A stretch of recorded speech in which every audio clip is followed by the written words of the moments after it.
여러분 아시다시피 로마서는 총 16장으로 되어 있습니다. 16장으로 되어 있는데요. 12장 앞에 1장에서 11장까지 하고 12장에서 16장으로 구분이 되어 있다는 것 여러분 다 아시죠? 1장에서 11장까지는 교리 부분입니다.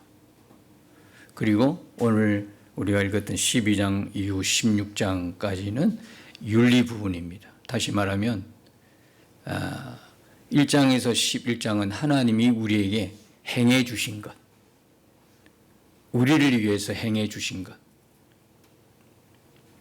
그 하나님 우리에게 행해 주신 것이기 때문에 이것은 뭐의 문제입니까? 믿음의 문제입니다. 하나님께서 우리에게 행해 주신 모든 것은 우리의 믿음의 문제다. 믿는 것이죠. 믿음의 문제다. 그리고 이제 12장부터 16장까지는 우리가 하나님께 이 믿음을 바탕으로 하는 하나님께 드리는 행함입니다. 우리 잘 아시다시피 믿음과 행함 이렇게 구분이 되어 있죠. 교리 부분 1장에서 11장까지는 믿음 부분이라면 12장부터 16장까지는 어떻게 해요? 그 믿음을 바탕으로 하는 행함인 거예요. 그래서 첫 구절에 그러므로라고 나와 있습니다. 1장과 11장의 그 부분하고 12장, 16장을 이어주는 중요한 단어가 그러므로입니다. 이 그러므로 인생, 그러므로가 없으면 큰일 납니다. 이 그러므로가 빠지고 12장부터 16장까지 행함을 이야기하면 이 사람은 바리새인이 되는 겁니다. 이 사람은 율법적인 사람이 될 수밖에 없습니다. 뭐와 같으냐면 선하고 착한 사람이 복적인 사람이 되는 것입니다. 우리 살아가면서 법 없이도 흔히 법 없이도 사는 사람이다. 그런 사람이 있습니다. 전도하다 보면 그런 사람도 만나고 우리 주변에 꽤 있습니다. 나는 뭐 한 번도 죄 안 졌다 뭐라든지 나는 착하다 뭐 나는 그렇게 이야기합니다. 근데 앞에 이 부분이 전제가 안 돼 있는데 바로 자기가 선하고 착하다 하면 그 선함과 착함을 가지고 비교하고 평가하고 판단하고 그럽니다. 이게 누가 한 짓입니까? 바리새인이 하는 짓입니다. 우리의 그 행함이라는 건 반드시 뭐를 전제로 합니까? 앞부분에 있어서 그 은혜, 복음, 교리, 요 믿음, 요걸 전제로 하는 선함입니다. 우리에게서 나오는 자동적으로 나오는 우리의 선함이 아니고 여러분 아시다시피 인간은 선한 존재가 아닙니다. 단 한 사람도 하나님의 의에 이르지 못해서 하나님의 영광을 다 가리고 사는 존재가 누구냐면 사람입니다. 사람에게는 스스로 의로움이 나올 수가 없습니다. 왜요?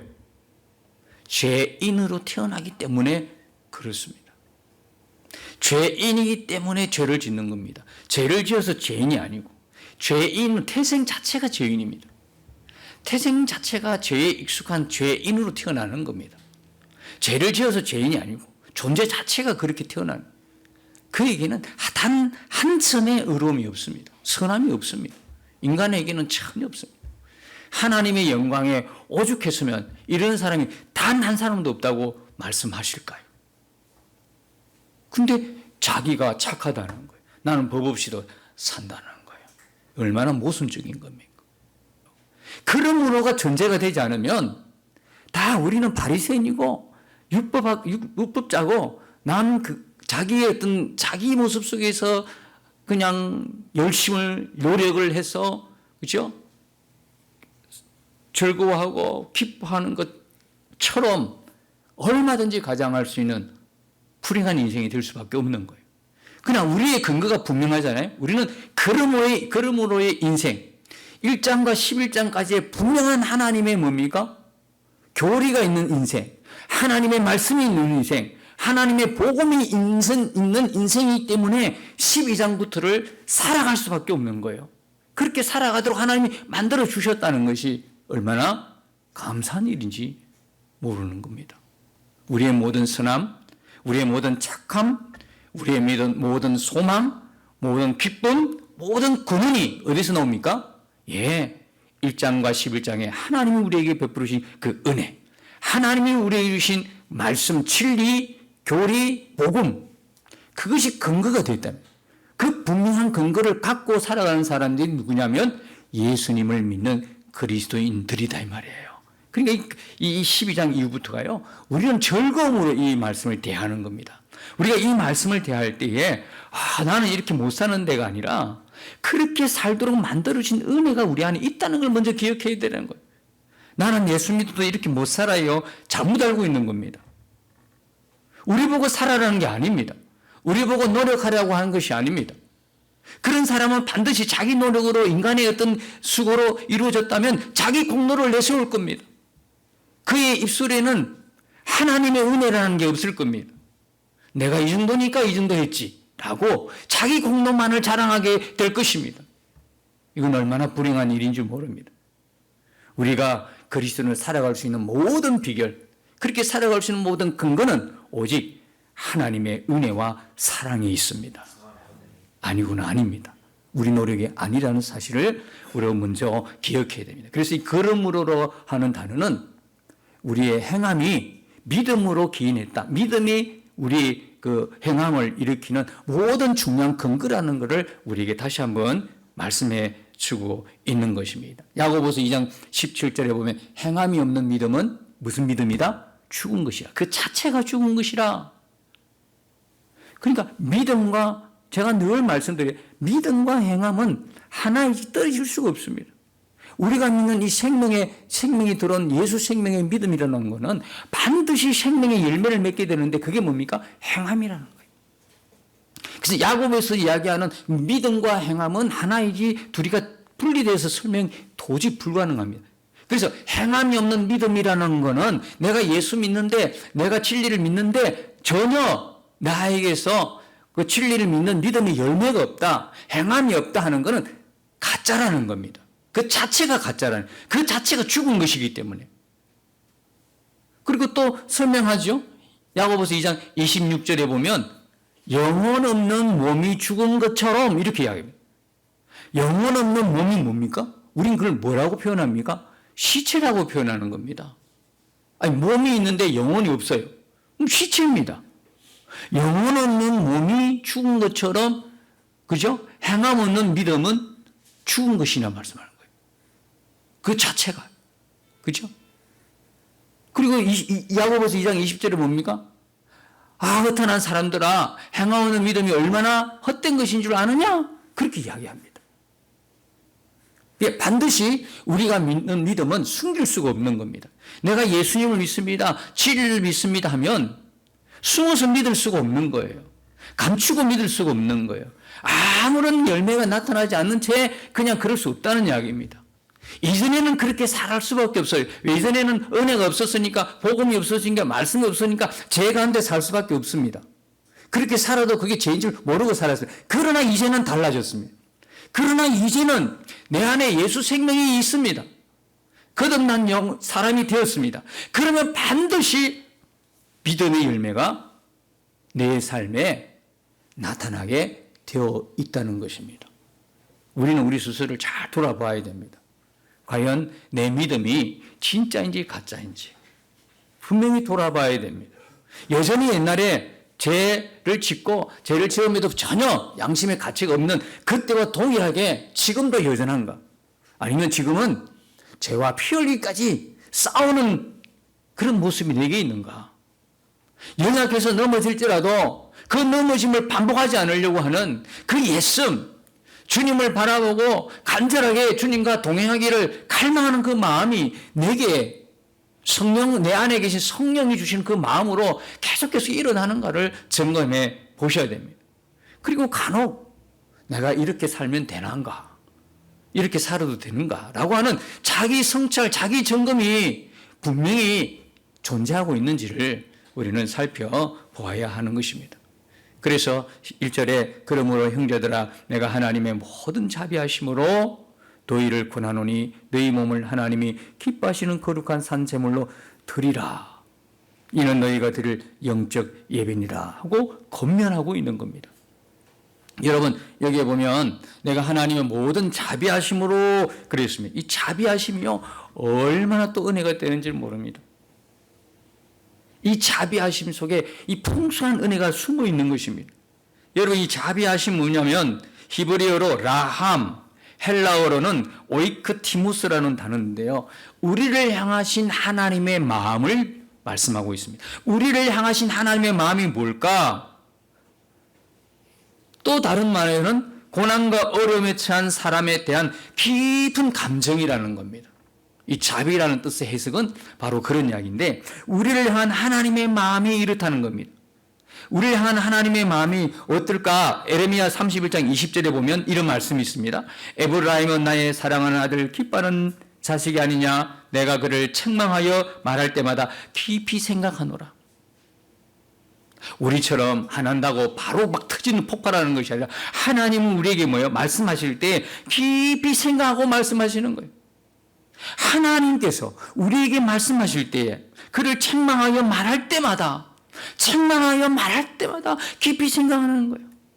어떤 마음일까? 하나님이 우리를 책망하실 때 어떤 마음일까? 혹시 그가 이 책망을 받지 못해서 혹시 더 어려움을 당할까? 아니면 상처를 입을까? 근데 우리는 우리끼리도 이야기할 때 그 생각하지 않습니다. 내 감정에 충실하는 겁니다. 내 감정만 시원하면 되는 거예요. 내가 받은 그대로 복수하면서 저 사람이 아플까? 내가 이 말을 하면 상처가 될까? 저 사람에게는 아픔이 될까? 어려움이 있을까? 전혀 생각하지 않습니다. 그래서 내 마음만 흡족하면 되는 거예요. 그리고 쏟아내는 거예요. 하나님께서는 어떻게? 하물며 피조물인 우리에게 책망하여 말할 때마다 깊이 생각하신다고 말씀하고 있는 거예요. 그러므로 그를 위하여 내 창자를 들끓으니 내가 반드시 그를 불쌍히 여기리라. 여호와의 말씀이니라. 여기에 창자라고 표현한 이 구절이 뭐냐면 자비라고 하는 라함, 히브리어로 라함이라는 거예요. 애끓는 거예요. 하나님이 정말 애절한 마음, 간절한 마음, 긍휼히 여기는 마음, 불쌍히 여기는 그 마음으로 하나님이 충만한 그 마음이 뭐냐면 자비라는 단어인 것입니다. 근데 이 자비가요, 원어에 보면 복수형으로 나와 있습니다. 이게 은혜입니다. 이게 왜 은혜입니까? 자비가 단수이면 우리 여기 앉아 있을 사람 아무도 없을 겁니다. 한 번 딱 자비하심 베풀고 그 나머지는 우리가 행한 대로 하나님이 갚아주셨다면 우리가 어떻게 지금 생존할 수 있겠습니까? 그렇지 않겠습니까? 그죠? 근데 이 자비함이 복수형으로 되어 있어요. 그래서 한글 성경에는 뭐예요? 모든 자비하심으로 기록되어 있는 거예요. 이 자비하심 원어에는 뭐래요? 복수형으로 되어 있는데 지금 우리가 읽는 성경에는 모든 자비하심으로 번역하고 있는 거예요. 여러분 얼마나 은혜가 됩니까? 한 번만 우리가 그 자비하심을 입었다면 우리가 어떻게 살아갈 수 있겠습니까? 근데 우리 매 생애 때마다 이 하나님의 자비하심은 우리 전생에 나타나는 거예요. 우리가 이 땅에 있는 우리가 하늘나라 갈 때까지 우리가 생존할 수 있는, 우리가 존재할 수 있는 근거는 뭐냐면 하나님의 자비하심 때문인 것입니다. 하나님의 자비하심. 우리가 하나님의 근심이 되고 하나님의 슬픔이 되고 그럴 때마다 하나님은 창자가 들끓는 마음으로 그 마음으로 우리를 바라보시는 거예요. 한마디 책망하실 때도 깊이 생각하시면서 말씀하시는 거예요.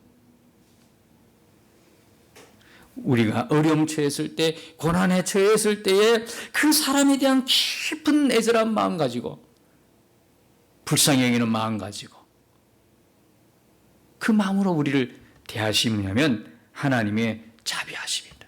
근데 이 자비하심의 근거가 뭐냐면 1장에서 11장까지 교리 부분에 있는 하나님이 우리에게 베푸신, 우리에게 행해주신 그 은혜다 이 말. 이게 근거가 됩니다. 이게 근거가 되니까 이 자비하심은 전적인 하나님의 사랑과 은혜이지요. 우리가 이 사랑을 잊고 이 자비를 받고 있는 자예요. 그러니까 뭐라고 이야기합니까? 이 모든 자비하심으로 너희를 권하노니 그렇게 이야기합니다. 이 권하노니라는 것은요, 명령한다는 말하고 다릅니다. 그죠? 권하노니 부탁한다 라고 하는 그런 말씀이에요. 근데 이 권하노니가 명령하노니 이러면 우리가 다 순종해야 되고, 그죠? 순종 안 하면 안 되고, 이런 어떤 우리에게 부담스러운 표현일 텐데, 권하노니 하니까 여러분 귀에는 해도 되고 안 해도 되는가 보다, 그런 게 아니라 이 말입니다. 이 권하노니는 근거가 뭐 있습니까? 예수님의 죽으심에 있는 거예요. 1장에서 11장까지 그 예수님 우리에게 좀 복음, 예수님의 은혜, 예수님의 십자가, 예수님의 그 죽음을 근거로 해서 권하노니 이렇게 우리에게 말씀하고 부탁하는 말씀이거든요. 그러니 이 말씀이 경히 여길 말씀이 아니다 이 말이에요. 가볍게 여길 말씀이 아니다. 어쩌면 명령하노니보다도 더 우리에게는 강한 표현이 될 수가 있단 말이에요. 왜? 예수님의 십자가의 은혜가 있기 때문에. 그 배경으로 우리에게 말씀하는 자비와 그 배경으로 말씀하는 권하노니가 되니까, 권함이 되니까 세상 어떤 것보다도, 세상 어떤 권유보다도 더 강력한 권한이 될 수 있다는 말씀이에요. 우리가 권하노니 너희 몸을 하나님이 기뻐하시는 거룩한 산제물로 드리라. 뭘 드리라는 거예요? 너희 몸을요. 여러분, 이 몸이 얼마나 귀한지 모릅니다, 여러분. 우리 몸이 얼마나 귀한. 여기서 말하는 몸은 단순한 바디, 마음과 대조되는 육체만을 의미하지 않습니다. 이게는 영혼도 포함이 되고 마음도 들어있고, 그 다음에 가치관, 그 다음에 목적, 자기 인생관, 이 모든 게 갖춰진 인격체를 이야기하는 거예요. 그러니까 우리의 이 인격적인 이 몸 전체가 하나님께 뭐가 된다? 제물이 되는 것입니다. 하나님께 뭐예요? 산 제물이 되는 것입니다. 여러분, 이 몸이 얼마나 중요한지 몰라요. 몸이 너무너무 우리의 인격체 자체가 너무 중요하기 때문에 하나님이 우리를 뭐 삼으셨다고 하는 거예요? 하나님의 성전 삼으신 거예요. 여러분, 그리스도인 예수님을 믿는, 예수님의 십자가의 피로 구원받은 하나님의 사람들의 바디, 몸, 그리고 가치관, 세계관, 이 모든 인격체는요, 하나님이 거하시는 하나님의 거룩한 성전인 것을 기억하셔야 됩니다. 이거 꼭 기억하셔야 됩니다. 내가 존재하는 이 몸, 이 전체, 나의 인격체 전체는 하나님이 거하는 성전인 거예요. 얼마나 귀했으면 거룩한 하나님의 영이신 성령께서 내주하셔서 우리와 함께 계시겠습니까? 귀한 겁니다. 너무너무 귀한. 우리가요, 구원을 받았을 때는요, 영혼만 구원받는 게 아닙니다. 우리의 구원은 전인적으로 이루어졌다는 거예요. 전인적인 게 뭡니까? 영혼만 구원받았다는 뜻입니까? 몸도 구원받은 거예요, 몸도. 우리의 몸도, 이 몸이 부활의 몸으로 다시 태어나는 거예요. 다시 부활되는 거예요. 우리의 몸 자체가요, 이 자체가 구원받은 몸이에요. 그러니까 하나님이 성령의 전으로 성령이 내주에 계시고 그런 거룩한 몸이다 이 말이에요, 이 몸이. 근데 이 몸은 우리가 세상 살 동안 뭐예요? 영향을 받는다. 이 몸이 존재하니까. 그 거룩한 몸임에도 불구하고 죄성은 여전히 있으니까, 죄성의 그것은 사라지지 않은 채 육신과 함께 존재하니까 거룩하고 거듭난 몸이지만, 거듭난 영혼의 몸이지만, 그럼에도 불구하고 죄의 유혹을 수없이 받을 수 있단 말이에요. 수없이 받을 수 있단 말이에요. 그런데 우리는요, 그 죄의 유혹에 넘어가지 않는 거예요. 왜? 우리 안에 성령이 계시기 때문에. 하나님의 성전이고 성령이 계시기 때문에. 근데 우리의 실상은 또 그렇지 않아. 실상은 또 넘어지는 거예요. 죄 가운데 또 넘어지고 무너지는 거예요. 얼마나 그 자질을 맛봅니까? 그래서 그러므로 너희가 누구냐, 너희가 누구인가를 알아라는 거예요. 성경 계속 그걸 말씀하고 있는 거예요. 우리가 죄에 넘어졌다고 해서 우리의 몸은 구원받지 못하고 영혼만 구원받았다, 그렇게 생각하시면 큰일 납니다. 그게 뭡니까? 초대교회에 나타난 이단 중에 그런 몸을 아주 경시하는 그런 이단이 있었죠. 최고 이단이 있었죠. 그러니까 여러분들, 내 모습 보고 내 몸이 구원받았네 안 받았네, 내 몸이, 내 영혼은 구원받은 것 같은데, 그렇게 여러분들이 오해하시면 안 돼요. 우리 몸도 전인적으로 하나님이 우리를 구원하셨단 말이에요. 우리 영혼과 우리의 몸, 그러니까 우리가 하나님의 거룩한 자녀가 된 거예요. 그런데 이 세상에 우리가 존재하고 있으니까, 이 육신, 죄성이 깔려있는, 죄성에 있는 육신을 여전히 우리가 품고 있으니까, 갖고 있으니까 어떻게 해요? 죄의 유혹에 넘어질 수는 있어도, 그죠? 그 죄로 인해서 영원한 심판에 이르지 않는다면 그런 영광스러운 몸이 되었단 말이에요. 그러니까 그걸 이겨낼 수 있는 그 말씀을 계속해서 서신서를 통해서 우리에게 주신다. 너가 누구냐는 걸 알아라는 거예요. 너의 존재, 우리가 지난주에도 그랬잖아요. 고린도서 5장 17절에 뭐라고 그랬어요? 우리가 변할 수 있습니까? 사람이 변할 수 있습니까? 예, 당신은 이미 변했습니다. 누구 안에서요? 그리스도 예수 안에서 새로운 피조물이니라. 새로운 피조물로 변했어요. 이미 변했다고요. 변할 것이 아니, 이미 되었도다. 새 것이 되었도다. 변했단 말입니다. 예수 그리스도 안에서 너의 신분을 알아라는 거예요. 우리가 예수를 믿고 예수 그리스도 안에 있다면 너의 신분이 뭔가를 알아라. 더 이상 너는 이 땅의 사람이 아니야. 너는 사단의 종된 사람이 아니야. 너의 육체가 뭡니까? 불의의 도구로 쓸 사람이 아니야. 너는 예수 그리스도의 피값으로 산 하나님의 자녀야. 너의 몸은 의의 도구로 사용되어야 된단 말이야. 너의 정체성이 뭔가를 알아라고 계속 이야기하는 거예요. 그래서 계속 고린도후서 5장에 보면 우리의 정체성을 알려주는 내용들이 수없이 기록이 되어 있어요. 서신서 전체가 그래요. 바울 서신서의 특징이 뭐냐? 앞에 교리를 이야기했다가 뒷부분에서는 윤리를 이야기하는 거예요. 다시 말하면 앞에 우리가 믿어야 할 믿음의 진리를 이야기했다가 그리고 그 믿음의 진리를 믿는 그 성도의 행함을 이야기하고 있어요. 믿음과 행함을 같이 이야기하고 있는 게 바울 서신의 특징이란 말입니다. 우리 몸이, 너의 몸을 하나님이 기뻐하시는 거룩한 산제물로 드리라. 거룩한 산제물, 제물은 원래 죽어야 되지 않습니까? 그죠? 죽어야 되는데 산제물이에요. 무슨 이야기입니까? 우리가 이 땅을 떠나서 하나님 나라 갈 때까지 이 땅의 모든 전 인생이 뭡니까? 우리가 하나님 앞에 제물이라는 겁니다. 구약의 짐승이 제물이 아니라 신약에 있어서 예수 그리스도를 믿는 우리가 제물이는 거예요. 우리가 제물이 왜? 우리가 하나님의 성전이고 우리 안에 성령이 계시니까 우리가 하나님 앞에 받으신 하나님이 기뻐 받으시는 제물이 된다 이 말이에요. 우리 자체가 우리 전 인격이. 그러니까 이 말씀은 뭐냐면 우리가 이 땅에 살아가는 모든 생에 있어서 우리의 모든 삶이 하나님께는 뭐가 된다? 거룩한 산 제물이 된다. 이 말씀인 거예요. 그래서 여러분들 교회에서만 예배 드리는 거 아니에요. 우리가 일주일에 한 번씩 이렇게 모여서 주일 예배를 드리는데요. 요것만 예배라고 생각하면 안 돼. 이제 여러분이 예배 드리고 밖에 나가죠. 주중에서 여러분들은 삶의 예배가 드려지기 시작하는 거예요. 왜? 여러분이 제물이니까. 여러분들이 거룩한 산제물로 하나님 받으시니까, 기뻐 받으시니까 여러분의 삶에서 예배가 시작이 되는 거예요. 직장 다니는 사람은요, 어떻게 해요? 주님께 하듯 직장에서 충성을 다합니다. 여러분들이 주님을 바라보면서 직장 생활하면 주변이 다 압니다. 저분이 예수 믿는 사람이구나. 그래서 저분이 믿는 예수님이 누굴까 궁금함을 가집니다. 근데 직장에서 여러분들 마음대로 하고 싶은 대로 그죠? 규칙을 어기고 늦게 오고 늦게 출근하고 또 일찍 퇴근해버리고 그리고 자기 맡은 일 잘 못하고 그러면서 남 그냥 싸우려 하고 비방하려고 이렇게 보십시오. 누가 그걸 좋아하겠습니까? 거기다가 예수 믿는 사람이다, 교회 나가는 사람이다, 그게 알려지면 그들에게 얼마나 악한 영향을 미치겠습니까? 주부들도요, 사실 집에서요, 음식 만드는 그것이 뭐냐면 예배입니다. 어떻게 예배가 됩니까? 주님께 하다.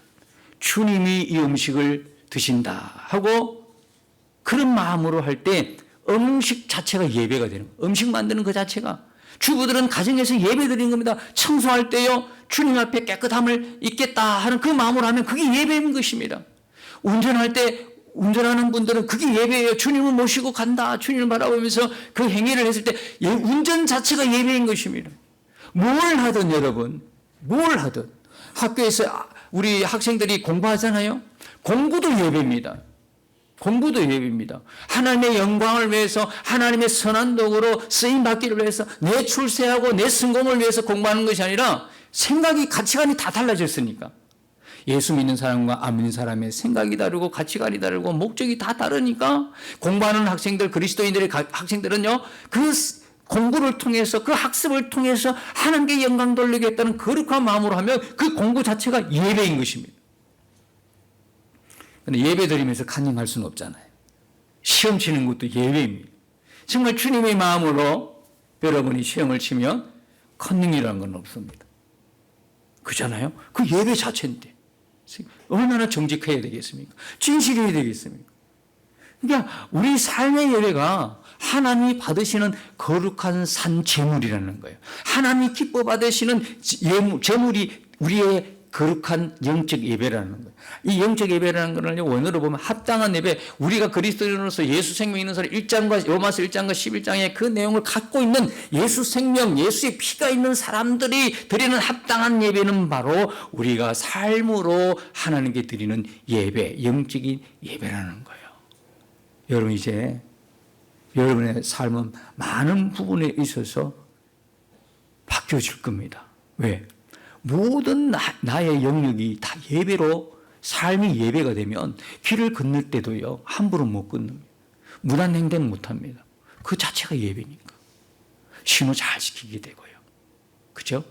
그리고 교통 질서도 잘 지키게 되고, 막 새치기 하고 이렇게 못 합니다.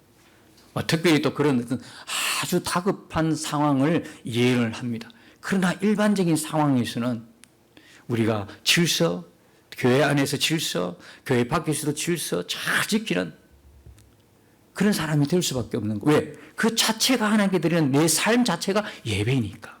내 삶 자체가 예배니까. 교회에서만 드리는 거 예배가 아니라 밖에 나가서 주중에서 내 삶이 하나님이 받으시는 제물이고 예배니까 우리 삶이 달라지는 거예요. 사랑하는 성도 여러분, 얼마나 우리가 하나님의 영광을 잊고 사는지 모릅니다. 우리 전체가 하나님 받으시는 제물이고 예배라고 하나님이 그걸 우리를 인정해 주시니까요.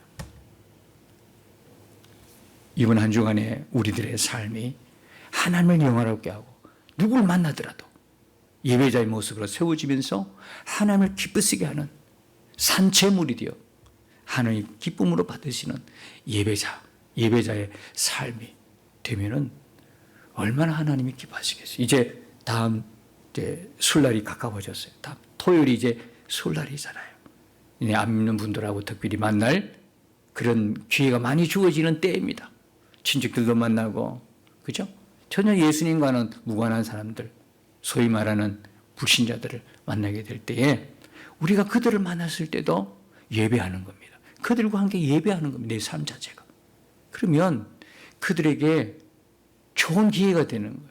예수님의 사랑과 그 은혜 받은 내가 그 삶으로 그들에게 복음을 전할 수 있는, 삶으로, 말로만 전하는 게 아니라 삶으로 복음이 건너가는, 걸음으로의 인생을 살아가는 내 모습 그대로가 그들에게 뭐냐면 전도지가 될 수 있다는 걸 기억하시고, 우리가 하나님이 이 명절의 기회를 통해서 그렇게 살아가도록 오늘 이 말씀을 통해서 우리에게 주신 은혜다 생각하시고, 이 한 주간의 삶이 여러분의 삶이 바로 예배가 되는, 그리고 여러분 인생 전체, 전 인격적인 여러분의 몸이 하나님이 기뻐 받으시는 산 제물 되시기를 예수님 이름으로 축복합니다. 우와 함께 싸워 승리하리라. 날마다 믿음으로 나 살아가리. 날마다